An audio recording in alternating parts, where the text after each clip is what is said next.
Hello, everyone. Welcome to Mindset of a Champion, episode 7. Today, I am joined by Dale Mcpherson. Dale, mate, it's a pleasure to have you. Would you Hello, like mate. to How you introduce doing? yourself, man? Hey, everyone. My name's Dale Mcpherson, and I'm the owner of 3D Strength Darlington, and I'm a elite level strongman competitor and coach. Awesome, man. It's an absolute pleasure to have someone such as yourself who's done a lot in the lighter weight classes. Obviously, I've spoken to a few open level strongmen and powerlifters, as well as Dean McVie as well from the under 80s. But tell me, how did you find yourself in the sport of strongman?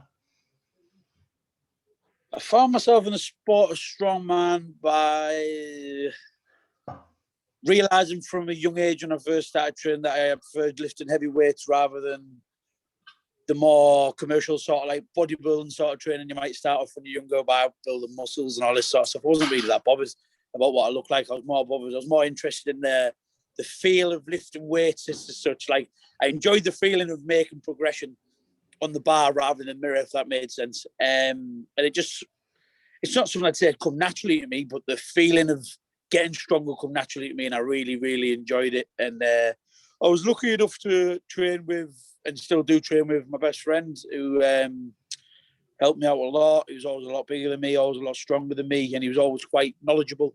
So he kept me on track, taught me the basics of like exercises, reps, sets, and all that sort of thing. So I used to train alongside him. And then I was in like a more of a bodybuilding style gym because back then there wasn't, well, nearly 10 years ago, wasn't really like strongman gyms and that kicking about. And I ended up getting on with a guy called Gary Gardner who competed for Ultimate Strongman. He's done some giant side qualification shows from second at UK Strongest Man and all that. And then I jumped on board with him. He seen me in the gym training, asked me about what I was doing. I obviously started doing a bit of training with him after that. And then sort of went from there, really, from us. And then we just got more experience and just kept going and kept going and kept going and kept going. Awesome. When you started, I think that's something that you don't find as common in a lot of people, that they immediately fall in love with strength, but not so much size, how they look in the mirror, physique, because there's that element of for you an incremental progression that you can observe numerically, like putting more weight on the bar. Is that what was? Yeah, it was like I felt like I could make progress all the time just by adding an extra set, by adding an extra rep, by putting an extra kilo on the bar. You know what I mean? I'm not the type of person who makes massive jumps in weight. Like I've had a lot of people mention, how come you hit so many PRs? Because I don't hit 20, 30 kilo PRs. I literally do 2 kilos very often. So like I've got a very unique way of training that way, and I've always trained like it. I like to add more reps, more sets, rest pause work. So instead on a training day, instead of like going for, I don't know, three singles or for blah blah blah, I might go, I've got 250 reps to hit with a certain weight.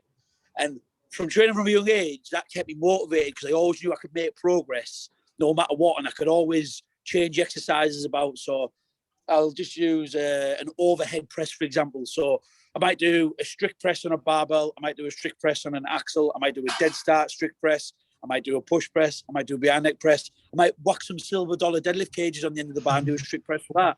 I might do a cambered bar. Do you know what I mean? So it's always mixing it up. And I've always, and I always will be like that because that's what keeps me motivated, changing things about. Some people don't like that way of training.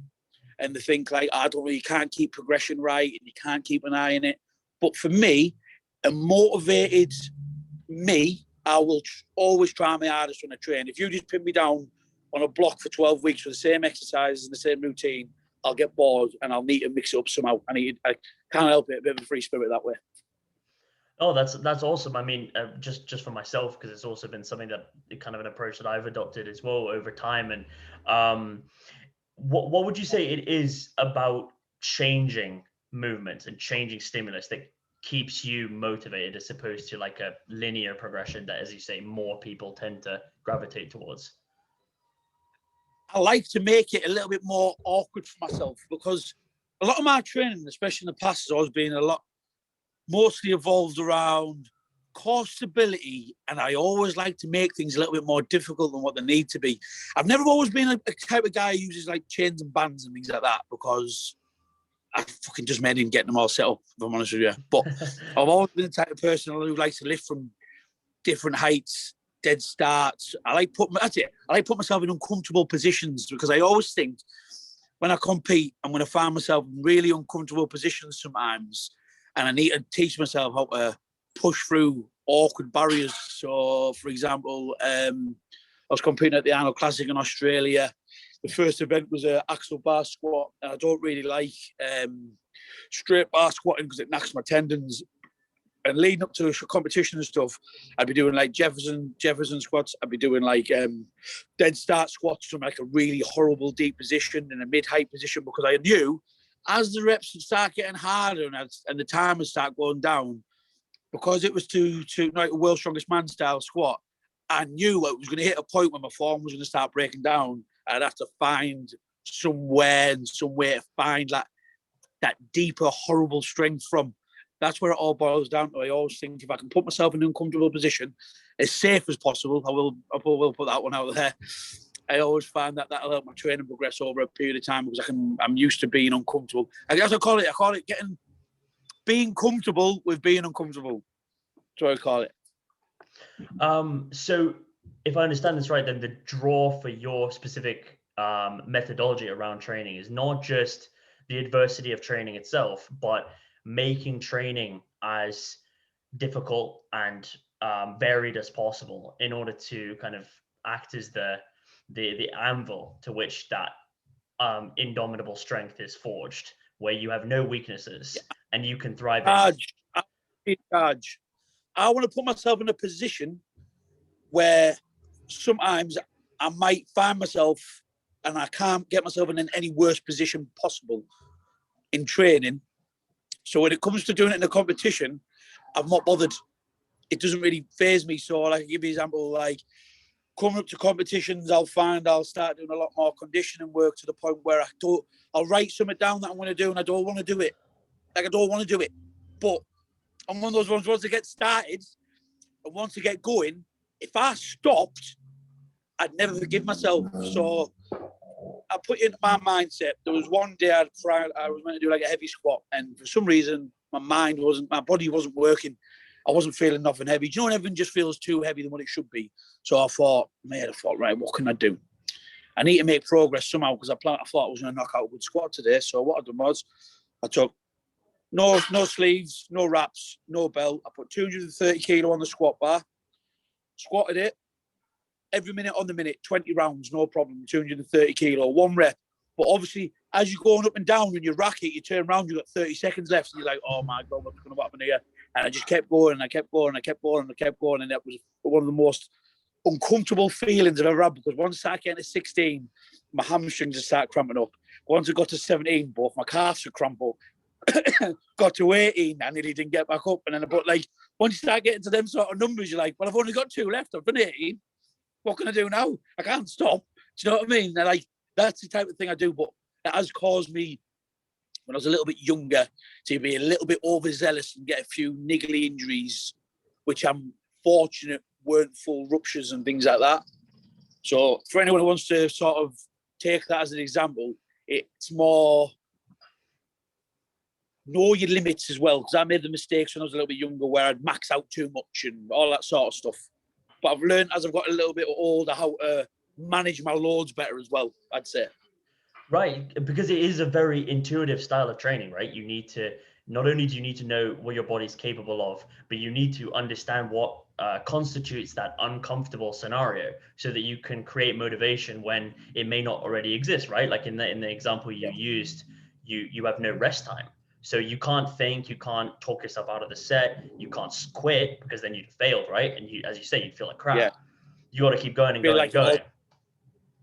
Yeah, I wouldn't be able to forget about it. I'm a bit weird that way. I can't let things go. If I feel, I'll give you an example. If I go to a competition and I try my hardest and come last, but I know I'll give it everything I can, and I've trained as hard as possible for it, I would never be upset in a million years. Never. I'd never be upset. I couldn't be, because I'm not competitive against other people, as weird as it might sound. I'm only competitive against myself. And the only person I'm bothered about is me. when it comes to progression. I'm not bothered about people I compete against, who I'm up against, or what they're doing. I'm not that sort of person. I only focus on my progression as an athlete. So I don't even look at other people. But if I ever went to a competition and I got beat by someone, and it was because I hadn't done something properly, I'd really take that. I'd take that quite badly, and I have done in the past. I've suffered from that sort of stuff where I've been guilty of training strong areas rather than weak areas too much. But that was an age thing as well, though. I will put it down to that, where you're a little bit younger, you get half strong at certain things, so you do more of it. But as I've got older, I've learned to really, really harness in the weak areas. So that's how the progression's been made as I've got older with more experience. And I think that's made me a better coach also. It's really interesting hearing you say that, because this is not actually something that's so uncommon amongst elite athletes from what I've heard. Literally the last episode of this series that we did, I spoke to J.M. Blakely from Westside, and he literally said exactly what you've just said. Even though you're highly competitive, you're highly motivated, you're highly driven, you're not outwardly competitive against these people in those moments. The competition is internal, right? And you're looking at what have I done up to this point? How can I hold myself accountable? And as you say, right, if you're not accountable, because they're stronger than me, if someone beats me because they're stronger than me, I'll be the first person to shake their hand and say, "Wow, congratulations! I know how I've trained for this. You're unbelievable. Congratulations, class. Not bothered. Well done. You deserve that." But I couldn't be that guy who'll go, I would have won this if this had happened. I could have done this if this should have happened, because tough shit, it didn't happen. Do you know what I mean? Right. I think it's called being a realist, and you can only hold yourself responsible for your own actions. And I'm a big, big believer in that, mate. Because it almost seems as if then if your actions are in your own control, similarly, you have control over the next outcome, right? You can go away and you can make the change. Whereas you can't control what whoever beat you is doing, short of, hunting them down and breaking their legs.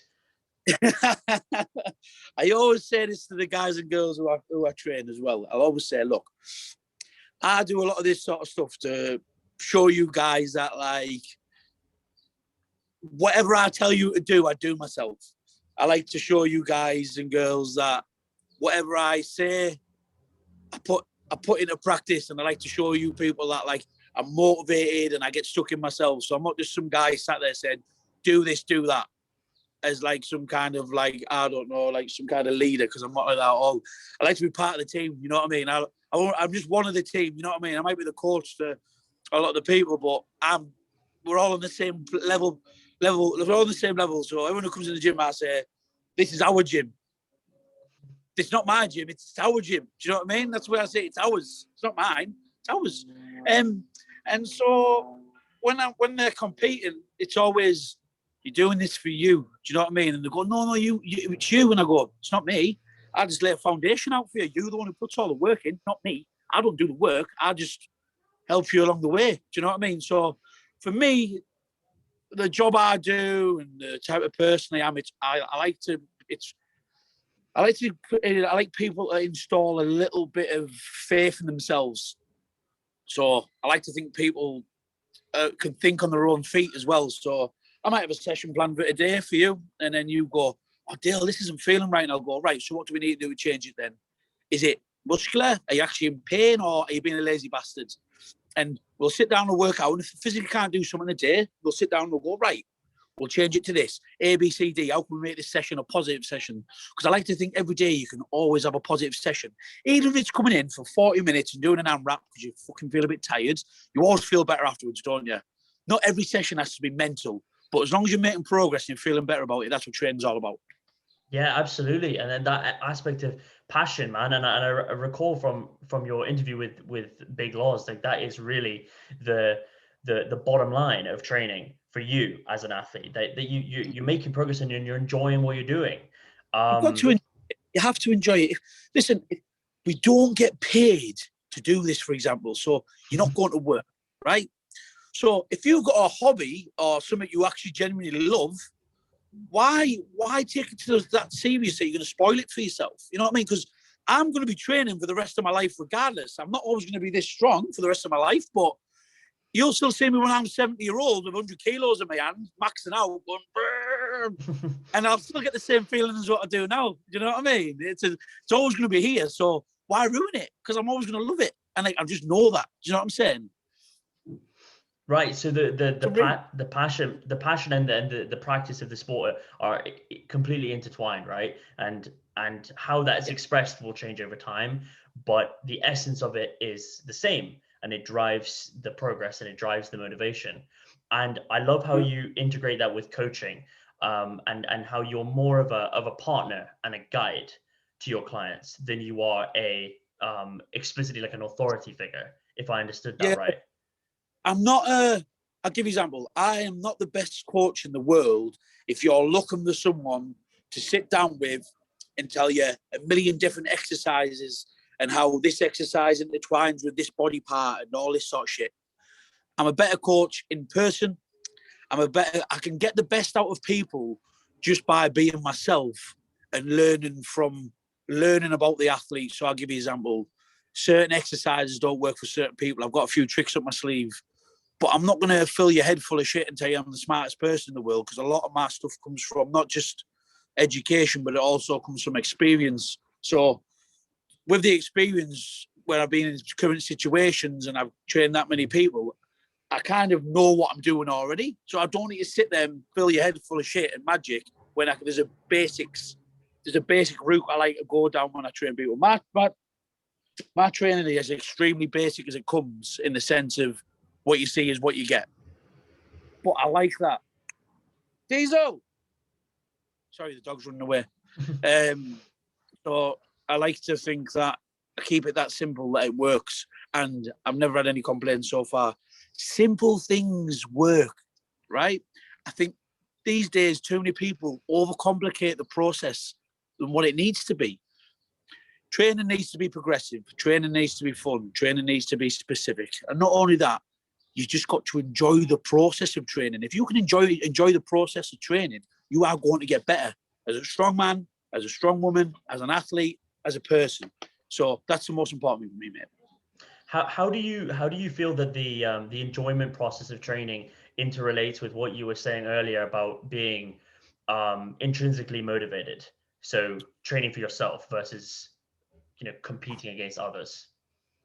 You know what it is? I think when you actually do it for your own self, you will actually, it's a more of a longevity thing, because you're doing it for one reason and one reason only. You're doing it for you. What I've found with experience is when people put that much pressure on themselves and they start looking for results which are hard to achieve, you can sometimes be let down. Like, it took me, fucking hell, 27. It took me 11 years of training to actually break my first world record, right? And you get some people who will literally start training, look at world records and go, that's what I want to do. And you go, whoa, fucking hell. It's like, I love what you're saying, you know what I mean? Like, there's nothing wrong with having goals, but you need to be realistic at the same time. Like, training is a process. Training doesn't happen quick. Do you know what I mean? It's something which takes a lot of time to adjust and a lot of time to get used to. And you've got to really, really, really be in it for the long run if you want to make progress and you want to do well. Like, there's a lot of people who can just come in and come out of the sport and be there for a couple of years and they might do one or two things. But for me, the longevity side of it's important, because I'm going to be here for a long time. I want to coach for a long time. And for me, the more times I go around the block and make silly little mistakes, the better I am as a coach and an athlete. Right, and for those individuals like that you described, it almost seems as if mentally it detracts from that longevity process as well, because they're kind of stuck in this negative feedback loop where, regardless of their progression, relative to what their goals are, they're looking at these absurd numbers or these absurd like ideas. They're going and training, they're going and competing. They've not achieved those things. They may not ever achieve those things. So all they take away from their training is, I'm not great at this. I'm not good enough. I'm just not good enough. And the minute you start saying that to yourself, you are fucked. right? Because me as a person, I've had a lot of setbacks in the sense of training. Fucking hell, I've had injuries. I've had times when I think, what am I doing? Like, I know I'm okay, but am I really that good? Can I manage being average? You know what I mean? I've had all these thoughts a lot of the times, and then it's always took me 5 minutes later, and I go, fucking shut up. Fucking, you can do whatever you want to do. It doesn't matter. Oh God, did you see what such and such thinks about me? Well, such and such said about me. I wonder what they think. The minute you can stop giving a fuck about what people think about you and you start caring more about what you think about yourself, that's when you cracked it. When you think about yourself in the sense of, I'm not saying you need a massive ego. What I'm saying is, if you value your own self-worth, then you be yourself. If you don't value your own self-worth, you're more bothered about what other people think about you. You need to do you, be yourself, go around way things your own way. Get yourself a good support bubble. Get people who motivate you to be a better person, a better athlete. So I'll give you an example. You don't have to train with the strongest person in the world to make progress. I train with guys who are 50-year-olds who motivate me more than anyone. But you know why? Because they put effort in. And that's all you need around you is people who actually give a fuck and put effort in. If you've got a good bubble around you of people who have given you 110%, you're going to give 110% because you'll think, wow, did you see the graft he just put in there to grind that out? God, I hope I don't show myself up here. I might be lifting twice as much as him, but my effort and his effort are exactly the same, or her effort. It's exactly the same. No matter what numbers on that bar, no matter what numbers anywhere, it's all about effort. And with effort becomes enjoyment, because when you finally do reach these little goals, you start getting this little buzz, and then you're like, well, what's next? So for a massive example, the first time I set a powerlifting record, for example, I deadlifted like 260 or 265 in like, I was 73 kilos, somewhere along them sort of lines. And it's the first time I'd ever done 6 plates or above. And I was like, I am the fucking bee's knees at that moment. Do you know what I mean? When I first stood up with it, I was like, I am the main man. Right? I put it down and I thought, hang on, there's people on this platform lifting like 340, 350. I'm not really that good, am I? And I went, yeah, but you're smaller than them. And then I went, no one gives a fuck. Right, I just need to get strong. I've never been like that, you know. I've never been like pound for pound. I respect people, but I've always, for me, strong's always strong. Does that make sense? That's what helps me push forward, because I always think strong is strong. Like, I respect weight divisions. I'm a weight class athlete myself, but I always look at the bigger people and the bigger picture, and I always go, fucking hell, them people are absolutely unbelievable. And I like to think that anything's possible, because I see people break some serious barriers, and I just think, like, the stuff I'm doing is cool, but there's always someone out there stronger, and that's what keeps me motivated as well. I always think there's always someone out there a little bit better than you, so don't get too far ahead of yourself. That's what keeps me down to earth as well, because I always think there is some really strong people in this world. You might be quite good, but there's better people, so you've got no right in being a dickhead. Do you know what I mean? Absolutely, and it's almost like the language use as well is really important. When you say you have this 260 deadlift, right? Amazing achievement, you're buzzing, you feel like the main man, and that's legitimate. In that moment, that is totally authentic. The emotion that you feel, the satisfaction that you feel, right? Then the language that comes across, you know, when you justify it almost through the whole, oh, it's pound for pound strong. That's still operating under the lens that it's, you know, I'm competing against these people to justify myself, as opposed to, for me, that was a huge lift that I'm super proud of, felt awesome, kicked ass, but I want more. That's the mindset that is coming across when you describe it to me. As opposed to just like justification and, you know, trying to, because justification for me, it sounds as if you're trying to make, you know, it sounds as if you don't believe yourself, you know? Yeah.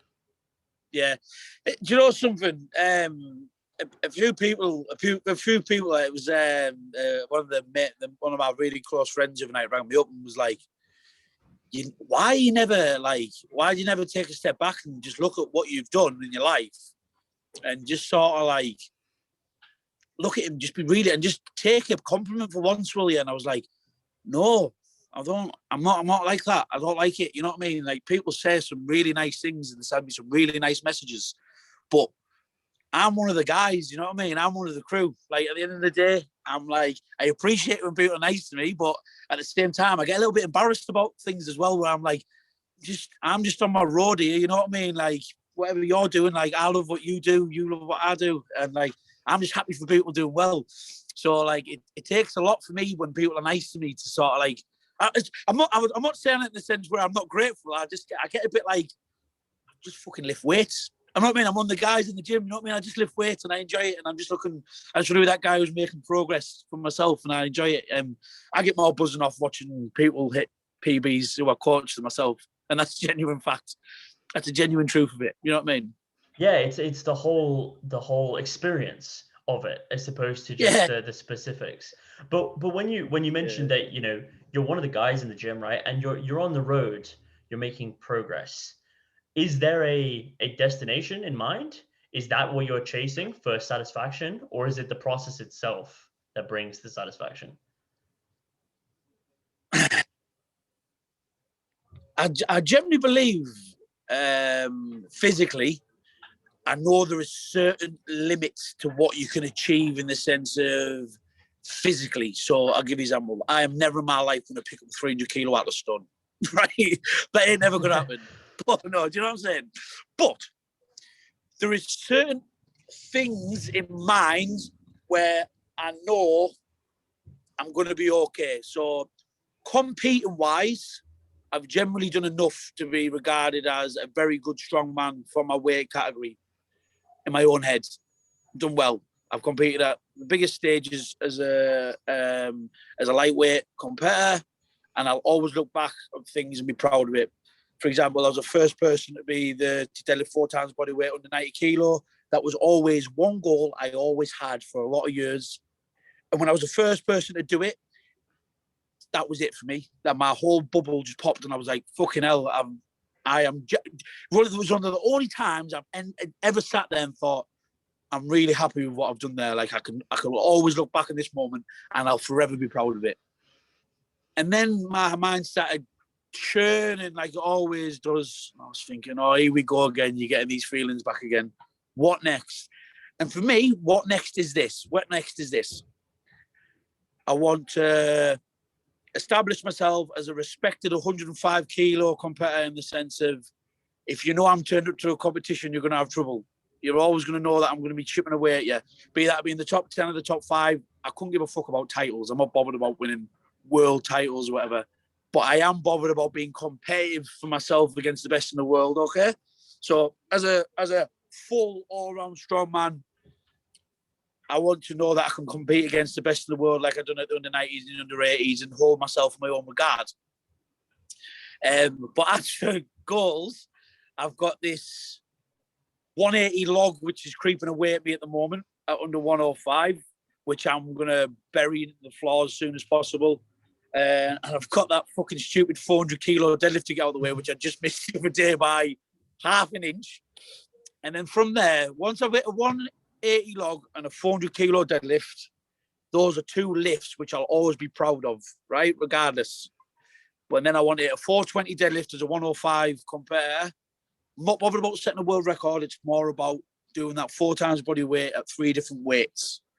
90, 100, 105. So that's a little target I've got, right? And then I would love to eventually, at any weight, hit a 200 kilo log, which is possible, even if I get up to 120 kilo eventually. So that's something I want to do.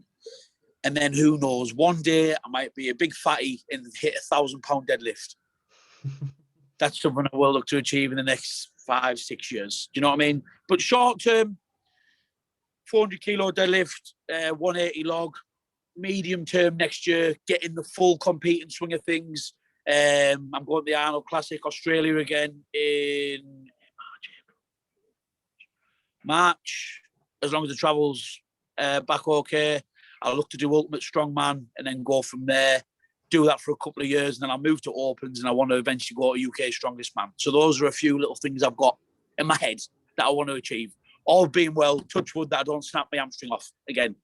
So those are the things I've got involved. So you've got a ton of incredible goals, right? a lot of which are in Yeah. different mediums. You have number goals, competitive goals with regards to weight classes, as well as just crazy aspirational goals like I being. think a lot, it might not seem like it, but I think a lot. I do a lot of thinking, and like I know some of these things might sound a bit mental to some people, but the way things climb and that, I think reach for the stars and fuck knows, you never know what's going to happen, do you? But I like to think all of them are more than achievable. You know what I mean? And a massive goal for me. I'd love to. I've podiumed at Arnold's Europe and Arnold's Australia, and twice I haven't got on the podium in the USA. 1 year I missed out by I come fifth because no excuses. I injured myself on the second one last day, which is strongman. That's part of the sport, so it happens. So I ended up coming fifth. That's my highest place in America. I need a podium in the top 3 in America, and I will generally say, as a full strongman competitor all round, I would happily take that. I'd be so proud of that. You know what I mean? Because it's not just that.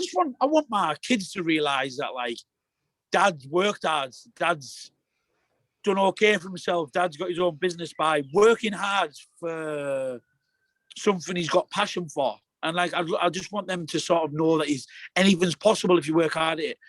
The type of job I do, I'm never going to be a millionaire. I'm never going to have a fortune. But for me, doing a job I love is the most important thing in my professional career, because how many people actually do a job they enjoy? I don't just enjoy my job. I love my job. So for me, the extrinsic stuff like loads of money and all that aren't appealing to me. But the intrinsic reward of seeing people around me do well because I've managed to be a positive part of the life, those are things like that are massive to me. No, and it really comes across, man. Like the correlation is always that there is that passion, whether it's passion for your own achievements, passion for others, what you create, but that leads to something concrete. It leads to some kind of legacy as well as literal achievements, right? And that you can display and portray the correlation between the two, that passion and hard work lead to extraordinary outcomes. And you yourself are a living embodiment of that with what you do in your sport. Hence why, as you say, some of these goals are crazy, they're aspirational, but because they're aspirational, they're exciting, which stokes the passion, which ultimately may or may not, external circumstances notwithstanding, lead to their accomplishment as well. The day I stop making progress in the sense of, like, I feel like my body can't do these things is the day I will literally stop competing and take on coaching and stuff like that full on. But until my body says otherwise, I'll just keep going regardless. You know what I mean? And that's what excites me the most, because I feel like I've just turned 29, so like I've still got a good 6 years left in me of like where I can hit it hard. I think once you start getting past the 35-year-old barrier, I think that's when you've got to start really being a lot smarter with things. You know what I mean? Like you've got to start thinking about longevity then. So until that happens, I will not slow down in a million years. I can't, man. It's not something I know what to do. I've never known any different. But I have also learned with experience and talking to the right people around me. I'm a lot better now than what I used to be in the sense of how I approach training. So, like, warm up properly, get your recovery in, drink plenty of fluids. Do you know, just the basic things when you're younger, which you neglect because you can go in a little bit heavier than usual. You can sleep a little bit less. You're not really that bothered. I've learned how to relax a lot more as well. I think when I'm more relaxed as a person, my training goes better, my coaching goes better. But when I'm a little bit stressed and like take a little bit too much on, I find my performance levels can drop, because I think mental fatigue is an important thing to remember, that is an actual thing. I think some people forget that sometimes, mate. Yeah, and especially it's interesting, especially when you're a very passionate and intense person who directs every aspect of their energy into the things that they do. In your case, training and coaching. When you're scattered and you don't have the capability to put 100% into those things start to become frustrating, because you know that that's not happening for whatever reason. Something that I've experienced myself, but see in others as well.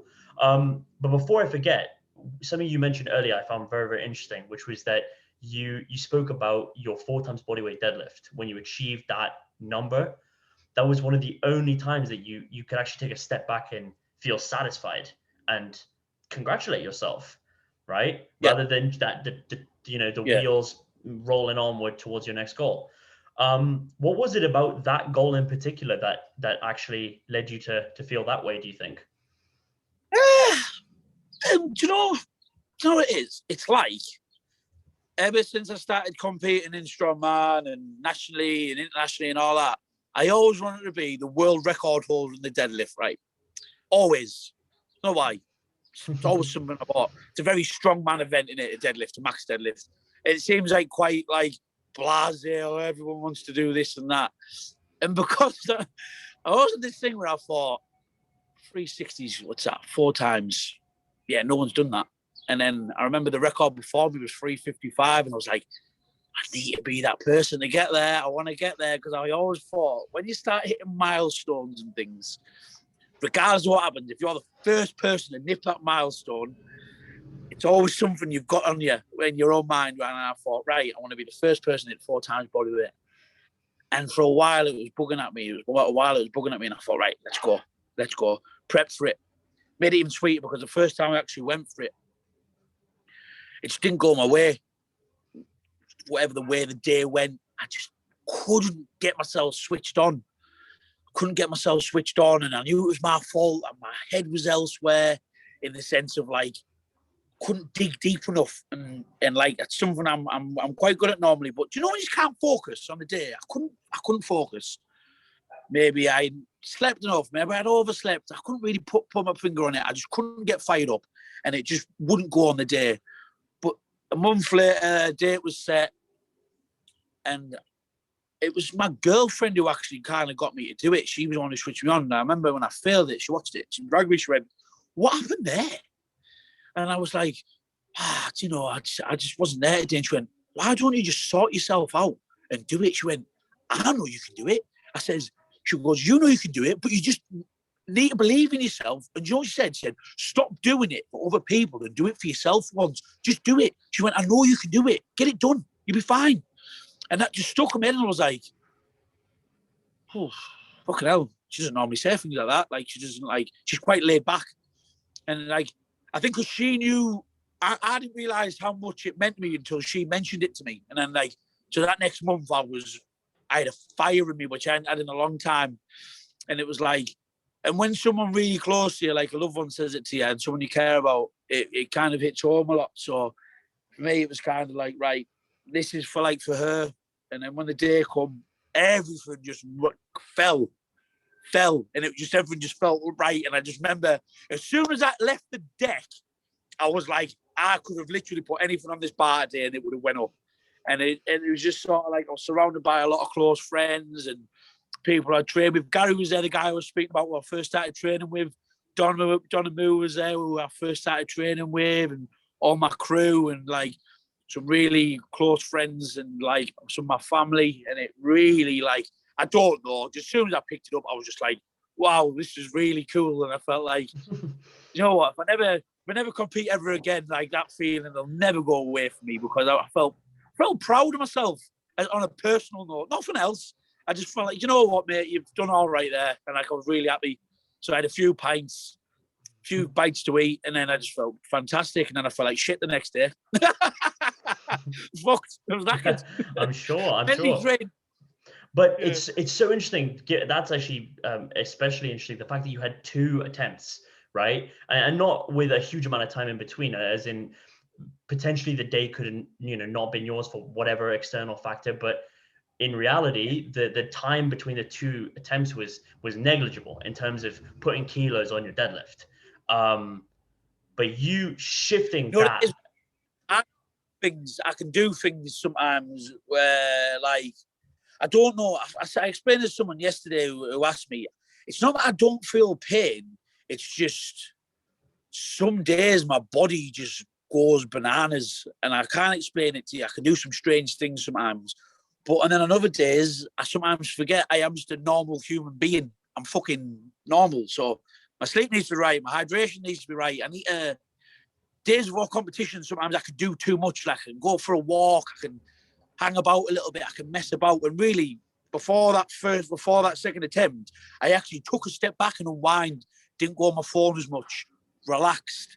And I actually took myself out of the environment of the gym and all that sort of stuff for a couple of days, and actually just sort of forgot about it. And it was Tom Stoltman that was on about that when I spoke to Tom. That's what he does. A lot of the time he's learned now how to switch off away from it. And by switching off away, it saves that sort of stimulus and that mental energy for when it comes to the time to perform. You know what I mean? Yeah, no, and it's interesting because you do get such a variety of lifters. As we were saying off air, some people, they thrive off the environment and the energy and it around them, and it builds the intensity that then goes through the bar when they pull. Whereas, as you were describing with Tom and yourself, disconnecting, stepping away, and kind of honing and catalyzing that energy to that, spear point, which is when you step up to the bar. That's what gives you the boost, and paradoxically relaxing a little bit, not smashing your head into a wall, not making driving yourself into an absolute rage, but taking a step back and relaxing, reaffirming what you are capable of, and then putting that forward onto the bar. Yeah, I just think over the years I've realised, like we were speaking about earlier, the less serious I take it, the better competitor I am. So I've always got this thing inside me where I want to get better. Like that'll never go. But when I take the serious out of it and I learn to enjoy it, that's when I'm always better. Because it's sort of like you do this to enjoy it. And that's why I always say to people, just enjoy it. And the more you enjoy it, the more relaxed you are. And I think the more relaxed you are, the little bit more like you've got a little bit more of a spring in your step because you're not taking it so seriously. Sometimes people are that scared to fail, they don't show up. So they're that scared to fail, they've already got there and they've fucked it. Do you know what I mean? Sometimes you've got to actually put yourself in this really weird, uncomfortable position to get the best out of yourself. But if you can put yourself in a position which you don't feel uncomfortable in because you tell yourself you're actually not that bothered because you've trained that hard for it. So whenever I train for like world championships and all that now, because I know I'm going to train my ass off for it, when it actually comes to the competition, that's the fun side of it. You know what I mean? Right. Once you realise that the competing is the fun side of it, what's the worst going to happen? What's the worst going to happen? Someone's going to say, you're shit. Oh, great. Ooh, sorry. You know what I mean? Like, what's the worst going to happen? I can't believe you didn't pick that up. I can't believe I've never done it either. Do you know what I mean? Like, what's the worst going to happen? Nothing. So, you know what I mean? Once you learn to relax and unwind, you just enjoy the process. No, absolutely. And it's funny because you hear from so many athletes, especially in strength sport, you hear about the kind of negative self-talk aspect of like performance where you thrive off of like the chip on your shoulder mentality and people judging you and telling you your shit and then showing them who's boss and being very aggressive and almost being very like detrimental. I've heard self-critical. I've heard lots of lifters talk about they imagine the Eddie Hall one is the classic. They imagine like a tragic circumstance befalling their family and having to react in that situation, which I think it has its place. But similarly, the positive aspect of it, the enjoyment, the relaxation, and that total self-belief and confidence that comes with being in a good mood seems to actually be almost as effective, if not more, as you described. I totally agree because I think when you start putting negative spins on things and you're having negative thoughts and you've got to get yourself really fucking angry, sometimes you can just go into a massive dump. Do you know what I mean? You can sometimes peak that much, you just dump. Like you just, I don't know, you can just switch off because you're that angry and annoyed. You can't actually perform because you're thinking negatively all the time. You know what I'm saying? So I think the best way to look about that is like I explained with experience. I've got better to learning and judging myself. So I've learned with experience is just have a little bit more of a chilled out approach because I always know the training is going to be horrible. So I just make the training horrible. So when it comes to the competition, I just think, yeah, let's go. Whatever happens, happens. Let's have some fun. You know what I mean? Like there's times where like I've been around people and that, and like some people don't want to speak to each other at competitions and that. But for me, if I see a guy at a competition and I can clearly tell, I can tell people a mile off when it's the first time they've been to an international. I remember I think a Canadian guy, he might be an American or Canadian, and he looked like he was going to shit his pants. And I was like, all right, dude. I was like, what's the matter with you? He went, oh, no, I don't know. And I was like, is it your first time you've been here, is it? And he was like, oh, yeah. He went, you all right? What events you got? I already knew what events that he had. But talking up for 5 minutes, what's your name? If you need out, if you need any chalk, if you need some pre-workout, if you need a bit of crack, if you need whatever, just come and sit with all of us over here. And like, I remember him messaging me afterwards saying, no, I really appreciate that, mate. You made me feel like more relaxed. And I went like, because I don't want people to be in these situations where they think the sport has to be so aggressive and alpha male and all this bullshit. You know what I mean? Like, we're all there for the same reason. Like, I want the best out of you. I want the best out of the people I compete against. I want them to turn up. Because if they turn up, I'm forced to turn up. If I see you get 10 reps, and like, I know I've got to beat 10 reps, I have to fucking go for it. You know what I mean? I've got to get stuck in. And that's not because I'm bothered what you've done. It's like, you've set the standard. So I go, fuck. God, if I want to get top points here, I've got to get that extra rep. You know what I mean? And like, if you make them feel a little bit uncomfortable and they don't want to get warmed up and they feel a little bit shy, they might quit that sport because of that reason. You know what I mean? Right. Because they feel uncomfortable. They think it's intimidating. You should never be at these competitions looking to intimidate people. I understand people have game faces where they don't want to speak to anyone. That's fine. But don't be overly aggressive and rude to people who might be... Sometimes got to remember the people who are looking on the future of the sport. And I think the future of the sport should always be... You want to be encouraging positive attitudes towards people. And that's what I always try and display to people. It's like a positive outlook on the sport. Because the more people who see it as like fun and they enjoy it, the more people are going to participate. Okay? Absolutely. And, you know, it's funny that you mentioned it, you know, that aspect of it, like not being this kind of alpha male, you know, kind of toxicity kind of idea. It's that I feel like that's quite a new thing in sport, because even if you look back through history and you look at literal war, not sport, but battle, where men die, you know, the culture that was surrounding what it meant to be a great warrior, which would be the closest equivalent to our great athlete, was honor-based and surrounded.